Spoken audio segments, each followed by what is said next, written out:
안녕하세요. 김성길 목사와 함께하는 사람 이야기 제2단원의 G7 과정입니다. 자, 전 시간에 이어서 이 시간은 10-2회가 되겠습니다. 페이지로는 172쪽입니다. 자, 지난 시간에 우리가 내가 만들어지는 감정을 그대로 표출하지 말고 잠깐 멈추게 해서 제3지대에서 이때 내가 최선의 방법이 뭐지? 어떻게 행동하는 게 옳아? 저 사람이 왜 저럴까? 이런 다양한 것들을 좀 조절을 해서 내 감정이 순화된 다음에 행동으로 옮겨라 하는 이야기를 했어요. 자, 이 시간에는 순간적 감정 앞에서 흥분하지 말고 고수가 되어보자. 이제 이런 내용이에요. 어떤 사람은 뭔 이야기 들으면 우선 흥분부터 합니다. 이건 아주 단수가 낮은 분이에요. 그 다음에 두 번째 사람은 이제 그 이야기를 듣고 바로 행동을 하지 않는데 나도 기분 나쁘고 상대방에게 공감을 이제 못 해주거나 아니면 공감을 해주고 끝나요.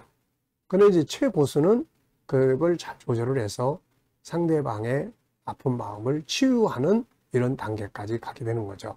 자, 여기서는 고수가 되어보자 하는 이야기예요.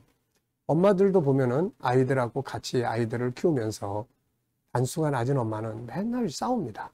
아이하고 그냥 맨날 싸워요. 근데 단수가 좀 높은 엄마는 그래, 알았어, 공감해주고 속상하겠다. 그리고 더 최고수는 아이의 본능을 잘 이해하고 그걸 듣는 거죠. 그래서 그걸 도와줘서 문제를 해결해요. 그러면 이 아이가 엄마하고의 관계에서 아주 친밀감도 높아지게 되고 나중에는 서로 소통하는데도 아주 좋죠. 이게 계속 싸우면은 단수가 제일 낮은 거예요. 그거는 갈수록 소통의 창구가 닫혀버려요. 이게.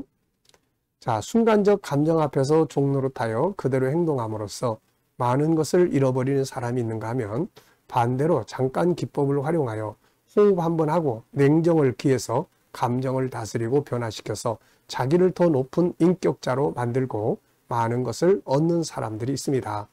자, 여기서 이제 소개하려고 하는 이야기는 긍정심리학의 전문가인 3초간의 저자 데이비드 폴레이의 조언입니다. 이 사람은 3초간, 이 3초만 잠깐 참고 생각하고 그 다음에 행동하라는 이야기를 한 사람이에요. 자, 이 사람이 한 이야기를 보면은 우선 친절과 미소로 받아라. 20년 전 나는 이 사람 이야기예요. 택시 뒷좌석에 앉아 한 가지 교훈을 배웠다. 당시 내가 탄 택시는 그랜드 센트럴 기차역을 향하고 있었다. 택시가 오른쪽 차선에서 한참 달리는데 주차 구역에 서 있던 검정색 차가 갑자기 내가 탄 택시 앞으로 튀어나왔다. 택시기사가 브레이크를 힘껏 밟자 차가 미끄러지면서 바퀴에서 끽 하는 굉음이 나더니 앞차 범퍼와 겨우 3cm도 안 된 거리를 남겨놓고 간신히 멈춰섰다. 어찌나 놀랐던지 그런데 정말로 놀라운 광경은 그 다음에 펼쳐졌다. 아니, 눈을 어디다 달고 다니는 거야. 적반하장도 유분수지. 앞차의 운전자, 방금 커다란 사고를 낼 뻔한 남자가 삿대질을 해가며 되려 우리에게 큰 소리로 욕을 퍼붓기 시작한 것이죠. 심지어 그 남자는 가운데 손가락을 들어올리까지 했죠. 하지만 그 순간 그야말로 내 넋을 완전히 빼놓은 더 놀라운 일이 벌어졌습니다. 택시 기사가 상대 운전자를 향해 미소를 지으며 친절하게 손을 흔들어 보인 거죠. 그래서 물었습니다. 방금 왜 그러신 겁니까? 저 사람이 우리를 죽일 뻔했잖아요. 흥분한 내가 따져 물었습니다. 그러자 택시기사는 부드러운 목소리로 다음과 같이 말해줬죠. 대부분의 사람들은 마치 쓰레기 차 같아요. 절망감, 분노, 짜증, 우울함 같은 쓰레기 감정을 가득 담고 돌아다니거든요. 쓰레기가 쌓이면 자연히 그것을 쏟아버릴 장소를 물색하게 되죠. 아마 그대로 내버려두면 그들은 당신에게 쓰레기를 버릴 거예요. 그러니 누군가가 얼토당토 않게 화를 내고 신경질을 부리더라도 너무 기분 나빠하지 마세요. 그냥 미소를 지은 채 손을 흔들어주고는 다른 일로 주의를 돌리세요. 제 말을 믿으세요. 틀림없이 전보다 더 행복해지실 겁니다. 자, 이 심리학자가 지금 심리학의 전문가가 택시를 타고 가는데 차가 끼어들어가지고 큰 사고가 날 뻔했어요. 그런데 끼어든 이 운전자가 막 소리를 지르고 더 성질내고 그러는데 이 사람은 웃고 손을 흔들어주고 그냥 가는 겁니다. 이걸 보면서 이 심리학자가 참 놀란 거죠, 이게.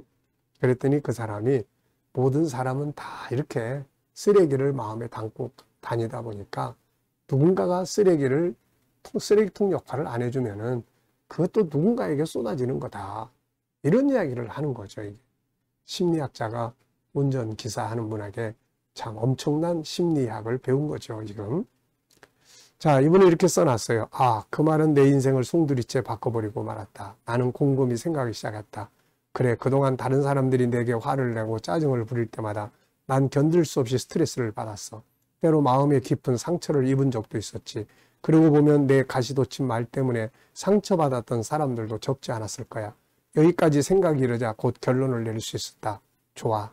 남의 말에 상처받을 필요 없지. 나 역시 남에게 상처 주는 짓을 저지르지 않을 거야. 자, 똑같으면 집니다. 단수를 높여야 되죠.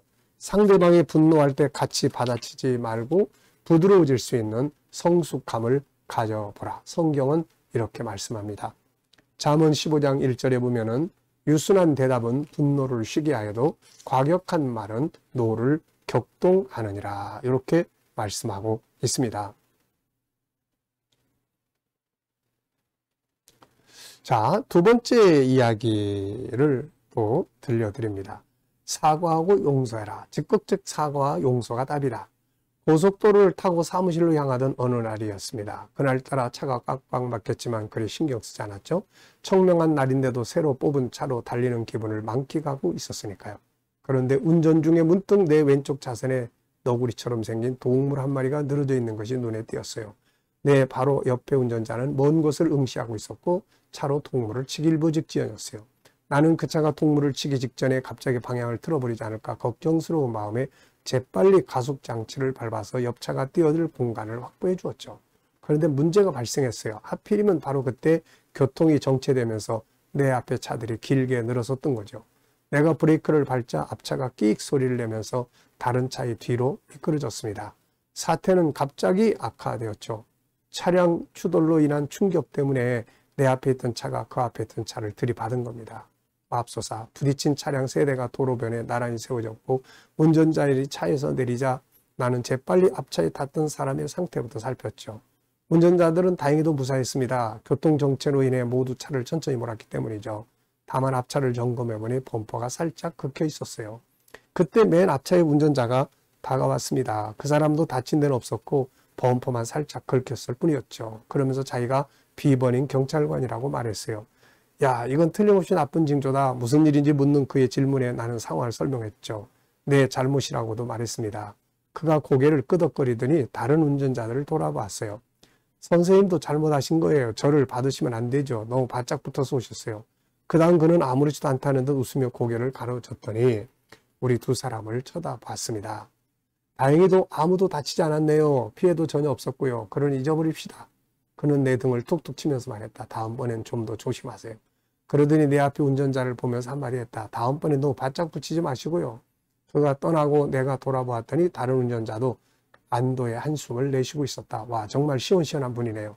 내 말에 다른 운전자도 말했다. 그러게 말이에요. 그쪽도 마찬가지인데요. 뭘 감사합니다. 그리고 죄송합니다. 괜찮아요. 안녕히 가세요. 다른 운전자는 그렇게 대답하더니 차를 타고 기분 좋게 떠났습니다. 자, 이게 뭐 무슨 이야기입니까?